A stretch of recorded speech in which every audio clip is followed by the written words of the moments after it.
Hello guys, तो अभी हम लोग देखने वाले हैं अपना अगला चैप्टर, ठीक है ना। तो इसमें देखो, इसमें बहुत सारे क्वेश्चंस हैं, ठीक है। और इसमें लगभग लगभग आपको मिल जाएंगे, जहाँ तक मुझे दिख रहा है। मैंने उतना हिसाब नहीं लगाया, लेकिन 100 इधर है, ठीक है।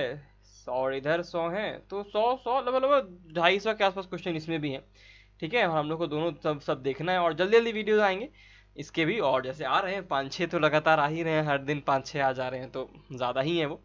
चलो देखते हैं, हम लोग स्टार्ट करते हैं, इस चैप्टर को भी अच्छे से स्टार्ट करते हैं और अच्छे से करते हैं, ठीक है। चलो देखो, ये जो डॉक्टर्स खड़े हैं ना यहाँ पे बहुत सारे, ये आपको हर वीडियो में इंस्पायर करते रहेंगे कि आप लोग इन्हीं की तरह, और ये जो मास्क लगाए खड़े हैं ना, ताकि हम लोग भी इनकी तरह बन पाए, आप भी इनकी तरह बन पाए और लोगों का सेवा कर सकें, है कि नहीं। तो ये आपको हर वीडियो में आज से दिखने वाले हैं और आपको इंस्पायर करेंगे, ठीक है। चलो स्टार्ट करते हैं अपना नेक्स्ट क्वेश्चन। हमारा ये जो क्वेश्चन है, ये हम लोग स्टार्ट कर रहे हैं, ओके। चलो लेट्स सी क्या कह रहा है। Starch and cellulose are the compounds made up of many units. देखो, स्टार्च और सेलुलोज जो होता है वो कंपाउंड है, बिल्कुल कॉम्प्लेक्स कंपाउंड है, लेकिन made up of many units of, किसके यूनिट से बना हुआ होता है। देखो, ग्लूकोज से बना हुआ होता है ना, they are made up of glucose.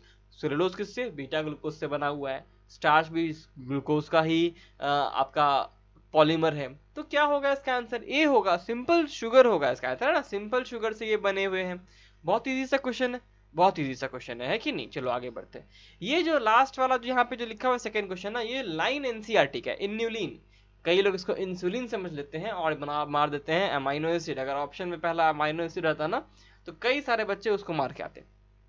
लेकिन अच्छा है कि यहाँ पे कोई भी ऑप्शन आपको अमाइनो एसिड नहीं है। पहला क्वेश्चन क्या है वो पढ़ लेते हैं। Which one of the following is the sweetest sugar और लेवो रोटेटरी शुगर। देखो, इस चीज से एक चीज मैं बताता हूँ, चलो ठीक है, इसे तो हो गया। स्वीटेस्ट शुगर इसमें से कौन सा है और लेवो रोटेटरी शुगर कौन सा है। दूसरा चीज, इन्यूलिन किसका पॉलीमर है, यानी कि inulin is a polymer. Inulin जो है वो एक पॉलीमर है, लेकिन वो किसका पॉलीमर है ये बताना है, यानी मोनोमर यूनिट इन्यूलिन का क्या है। तो इसका आंसर जो है, अच्छा सा क्वेश्चन है ये, इसका आंसर फ्रक्टोज है। और एक ही पॉलीमर पूरे केमिस्ट्री और बायोलॉजी के एनसीईआरटी में फ्रक्टोज का दिया हुआ है, एक ही पॉलीमर दिया हुआ है। बहुत इंपॉर्टेंट है, बिकॉज केमिस्ट्री के एनसीईआरटी ना, एस ब्लॉक हो चाहे पी ब्लॉक हो, आपको बहुत सारे चीजें लास्ट में यूजेस में ना, आपको बायोलॉजी के टर्म्स और चीजें मिल जाएंगी, फैक्ट्स मिल जाएंगे। तो ध्यान रखिएगा, केमिस्ट्री बायोलॉजी से मिला जुला के कभी कभी क्वेश्चन इधर उधर हो जाता है। तो मैं केमिस्ट्री के एनसीईआरटी का इनऑर्गेनिक केमिस्ट्री भी सॉल्व कर रहा हूँ और बता रहा हूँ एनसीईआरटी से। मैंने अभी आधा एस ब्लॉक तो डाल दिया ना 11th का, और भी वीडियोस आएंगे, टेंशन नहीं लेना। पहले 14,000 में हम लोग बहुत आगे पहुंच जाएं, अभी तो समय है ना हमारे पास, 70 डेज के आसपास समय है। तो अभी हम लोग इंदुलिन पहले देखते हैं। 70 डेज तो अब कम हो गया, लेकिन हाँ चलो, मतलब उसके आसपास समय है हमारे पास। इंदुलिन का आंसर फ्रक्टोज हो गया। अब देखो, इससे एक चीज पता चल रहा है, पहला क्वेश्चन जो है ना, वो हम लोग को बहुत कुछ बता रहा है, इंदुलिन से जुड़ा हुआ चीज, यानी फ्रुक्टोज से जुड़ा हुआ। Fructose is the sweetest sugar, पहला पॉइंट ये बताया, और फ्रुक्टोज इज लेवो रोटेटरी शुगर, ये भी चीजें बता रहा है, ठीक है। नेक्स्ट क्वेश्चन देखते हैं हमारा। विच of the following is the characteristic of plant. कौन सा कैरेक्टरिस्टिक है प्लांट का, कौन सा कैरेक्टरिस्टिक है प्लांट का। देखो, प्लांट में ना स्टार्च होता है और सेलुलोज होता है, प्लांट में स्टार्च और सेलुलोज होता है, ठीक है। और एनिमल में ग्लाइकोजन होता है, ये ध्यान रखना, ये चीज बहुत इंपॉर्टेंट है। ग्लूकोज सिंपलर मॉलिक्यूल है वो एक तरह का, और वो सब में होता है क्योंकि वो मोनोमर यूनिट है, उसी से ग्लूकोज बनेगा, सेलुलोज बनेगा, ग्लाइकोजन बनेगा, सब चीज उसी से बनता है, स्टार्च बनेगा।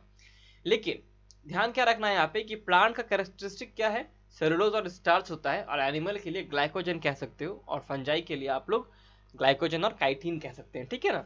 आगे बढ़ते हैं, तो आंसर सा क्या हो जाएगा, सी हो जाएगा, ठीक है। चलो नेक्स्ट क्वेश्चन देखते हैं, 4th नंबर। ऑब्जर्व, देखो एनसीईआरटी का डायग्राम बहुत अच्छा सा डायग्राम है, एनसीईआरटी में भी 2-3 डायग्राम एक्स्ट्रा ऐड किए हैं, ठीक है ना। तो होगा ना, तो मैं क्या करूंगा ना, उन डायग्राम से कुछ क्वेश्चन ना इस चैप्टर के, जो मैंने जिस किताब से मैं ले रहा हूँ, ठीक है, उसमें तो वो नए नए जो एनसीईआरटी के तो क्वेश्चन नहीं दिए हुए हैं। तो मैं क्या करूंगा ना, इस चैप्टर को खत्म करने के बाद इसी लेक्चर सीरीज के दौरान ही 14,000 क्वेश्चन के दौरान ही, शायद हो सकता है कि 14,000 तो सर बढ़ जाए, है ना, शायद हो सकता है हम लोग 14,100 क्वेश्चन सॉल्व कर लें। तो उसी ढंग से मैं क्या करूंगा, उन डायग्राम्स पे जितने क्वेश्चन बन सकते हैं मैं वो भी इसमें डाल दूंगा खुद से बना करके, ताकि आप लोग उसे देख सके, और इसी लेक्चर सीरीज में आपको वो एंड में मिल जाएगा, ठीक है। आगे बढ़ते, देखो एनसीईआरटी क्या बोल रहा है, एनसीईआरटी से क्वेश्चन क्या बोल रहा है। Observe the following figure, identify A and B. A और बी को आइडेंटिफाई करना है आपको। ए कहाँ है बताओ, ए यहाँ पे है, बी कहाँ है, यहाँ पे है। तो बताना है कि ए और बी क्या है। देखो, ये बॉन्ड का फॉर्मेशन है, जहां भी ब्रांचिंग होती है ना, जहां भी ब्रांचिंग होती है वहाँ वहाँ 16 होता है, 16 होता है, ध्यान रखना 16। और जहाँ जहाँ चेन नॉर्मल मोनोमर टाइप होता है वहाँ वहाँ 14 होता है। और ये स्टार्च, और ये मैं तुमको बता रहा हूँ ग्लूकोज के पॉलीमर यानी कि ग्लाइकोसिडिक बॉन्ड के लिए बता रहा हूँ, ठीक है ना। 1614 आंसर क्या हो जाएगा इसका, 14 ग्लाइकोसिडिक बॉन्ड। और बीटा बी क्या है, 16 अल्फा ग्लाइकोसिडिक बॉन्ड। बिकॉज यहाँ पे अल्फा ग्लूकोज यूज हो रहा है, इसी कारण से अल्फा यहाँ पे लिखा गया है। और देखो ये नॉर्मल चेन का बताया है इसीलिए यहाँ पे 14 है, और देखो यहाँ से ये ब्रांचिंग हो रहा है ना, इसलिए यहाँ पे ये 16 वाला है, ठीक है। नेक्स्ट क्वेश्चन देखते हैं। Inulin is found in plant cell is inulin क्या है, देखो उसी क्वेश्चन को दोबारा पूछा गया है एम्स 2012 में, वेबजी 2012 में, 2002 में। और पिछली बार हम लोगों ने देखा था ये क्वेश्चन हम लोग को और भी पूछा गया है ना, कहाँ कहाँ पूछा गया है देख लेते हैं यार। 11 में पूछा गया है देखो वेबजी में, है कि नहीं। और फिर 2002 में पूछा गया एफएमसी में, और एमपीपीएमटी में 2007 में पूछा गया है। चलो अब देखो इस क्वेश्चन का आंसर क्या होगा हमारे लिए, पॉलीसेकेराइड है because it is a glucose का पॉलीमर। नेक्स्ट क्वेश्चन देखते हैं। Pentoses and hexoses are the most common, pentoses और हेक्सोजेस और द मोस्ट कॉमन व्हाट। देखो ये तो सेकेराइड्स के बारे में पूछ रहा है, यानी कि पॉलीमर ऑफ ग्लूकोज वाला जो होता है ना वो चीज। दो दो मोनोमर यूनिट है इसमें तो डाइसेकेराइड्स कहेंगे, एक मोनोमर यूनिट है तो मोनो कहेंगे, है ना। और कुछ ज्यादा है 8-10 के आसपास हैं तो वो ओलिगोसेकेराइड होंगे, और बहुत ज्यादा है 1000-10,000 से ज्यादा है तो पॉलीसेकेराइड्स हो जाते हैं, ठीक है।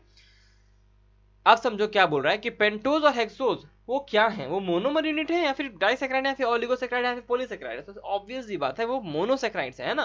पेंटोज यानी कि 5 उसमें कार्बन मॉलिक्यूल है, हेक्सोज यानी कि 6 कार्बन मॉलिक्यूल है।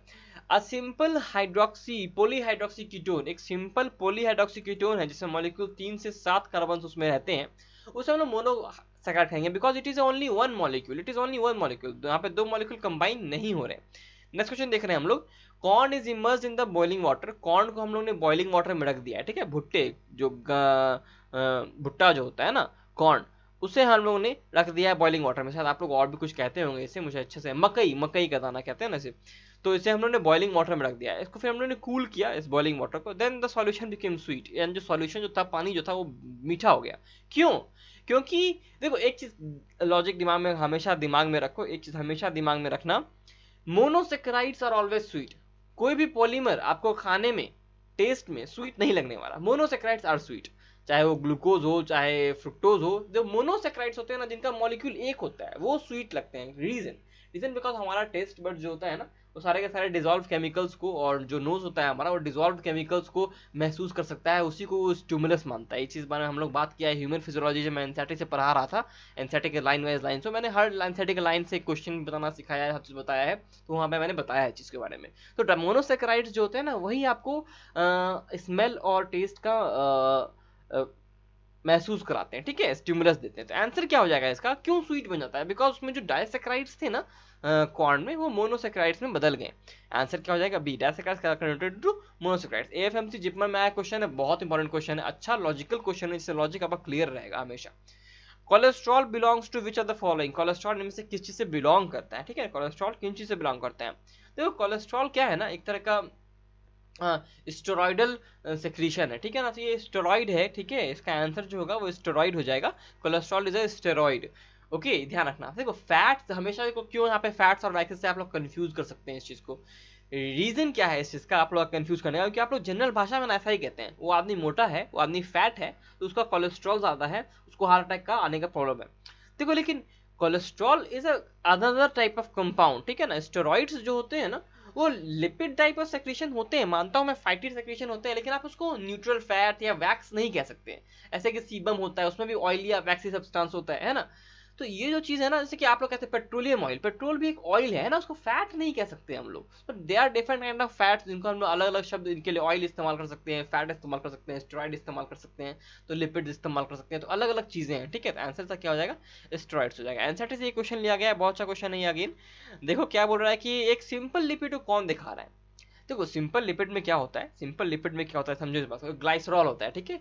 और उस ग्लाइसरॉल से हर जो उसमें ग्लाइसरॉल में क्या 3 OH होता है ना, एक ग्लाइसरॉल में यहाँ पे 3 OH यहाँ पे जुड़ा हुआ रहता है ना, 3 OH यहाँ पे रहता है जुड़ा हुआ। और क्या होता है कि ये H हट जाते हैं, यहाँ पे फैटी एसिड जुड़ जाता है अलग अलग तीनों। तो यहाँ पे आपको डी दिख रहा है ऐसा शेप में, है ना, तो यहाँ पे डी हो जाएगा इसका आंसर। नेक्स्ट क्वेश्चन देखते हैं, लास्ट क्वेश्चन हमारे इस वीडियो का। The alpha helices and beta sheets are examples of which of the level of protein organisation. बहुत अच्छा क्वेश्चन, बहुत इजी क्वेश्चन। इस चीज का डायग्राम आज तक एनसीईआरटी में नहीं था, लेकिन ये जो नया एनसीईआरटी आया है ना 18 19 19 20 में, इसमें आया है इस चीज के बारे में। वहां पे उन्होंने दिखाया है साफ साफ कि अल्फा शीट्स कैसे बन रहे हैं, बीटा शीट्स कैसे बन रहे हैं। तो जरा सोचो, ये क्वेश्चन जेएनके सीटी में 2012 में पूछा गया है, लेकिन ये मोस्ट एक्सपेक्टेड क्वेश्चन मिल जाता है 2020 21 22 के लिए। रीजन, अगर 20 में नहीं आएगा तो 21 में आएगा, क्योंकि कभी ना कभी तो सेट करना पड़ेगा इस क्वेश्चन को। रीजन, क्योंकि पहले तो ये डायग्राम नहीं था, अब इस डायग्राम को एनसीईआरटी ने ऐड कर दिया है, तो they can ask question from this now. Okay, तो आंसर क्या हो जाएगा इसका, दिस इज सेकेंडरी स्ट्रक्चर। वहां पे एनसीईआरटी ने साफ साफ लिखा है। हालांकि मैं इसका क्वेश्चन बनाऊंगा जब ये सीरीज एंड होगा, मतलब इस चैप्टर का सीरीज एंड होगा, ठीक है ना। तो इस तरह से हमारा ये वीडियो खत्म होता है। अगले वीडियो में मिलते हैं आपसे 10 क्वेश्चन के साथ। Till then take care, stay smart, work hard and stay healthy guys.